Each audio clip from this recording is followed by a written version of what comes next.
Larry Holder, Jeff Duncan here with you for another edition of our Saints predictions. Saints taking on Tampa Bay Sunday. Don't forget 3:25 kickoff. And Jeff, this one has Saints blowout almost written all over this, considering the Saints have everything to play for.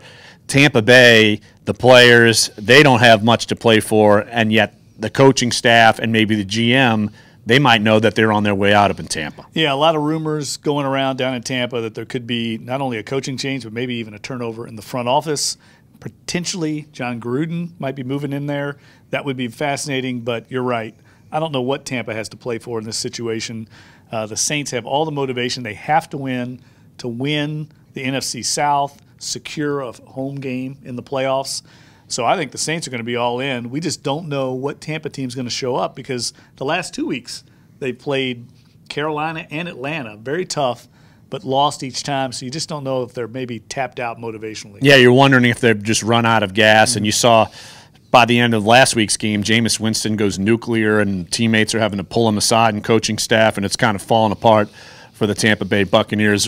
One of the teams who maybe people thought would be hot playoff team going into the season, and the Saints were not in that number. The Tampa Bay Buccaneers were. Well, they've got a lot of talent on the team, both sides of the ball, but the Bucs, as most teams at this point, are very banged up. I think they've got 7 or 8 starters that are on injured reserve. They lost their young tight end O.J. Howard, their first-round draft pick, to a season-ending injury last week. I think they're missing 3 starting offensive linemen. There's just not a lot left on the field for this team. So I think the Saints will go in there and take care of business. I'm not sure how much they're going to win by, but I'll be shocked if they don't take care of business and get a win. Now, I'm wondering if players like Teron Armstead are going to play, Right. if they're going to try to scale some players back, even though they know they're in the playoffs, but you want to win the division. So this is a critical game. You want to make sure you have at least a home field playoff game for the first week. So I'm curious to see how Sean Payton kind of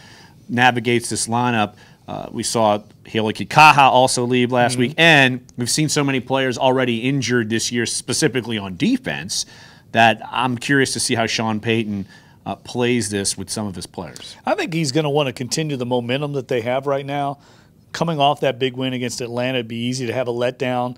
What will be interesting to see is this is one case where I think they will be scoreboard watching because all the other games that matter are going to be playing out at the same time as the Saints. That late afternoon kickoff, the NFL moved those games around, as you said. And I think at some point it might be smart for the Saints to start pulling starters. If it looks like Carolina, for instance, is going to be losing in Atlanta or there's nothing to gain in the game, I could see Sean Payton pulling some of the starters and resting them. He's done that before. I think it was actually in Tampa when they've done that before, and we saw Tampa do that to them a few years ago.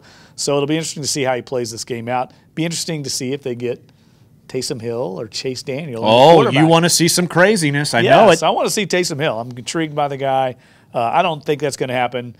Drew Brees, as we said on our radio show, Duncan Holder, earlier today, he has a chance to break an NFL record for completion percentage in this game, season percentage, a long-standing NFL record that he has a chance to secure, and I think he's going to get it. Well, Jeff, you don't know how much they're going to win by. Too bad. I'm going to make you make a score pick. What you got for Saints Bucs Sunday afternoon in Tampa? Well, I don't know how many points the Saints are going to score. I think it's going to be somewhat in the 20s, but I don't think Tampa Bay is going to break 10. I think it's going to be about 26-9. I think the Saints will eventually pull away in the second half. I think we're going to see another great performance by the Saints defense. I think they do eclipse the 30-point mark. I'm going to go 34-13.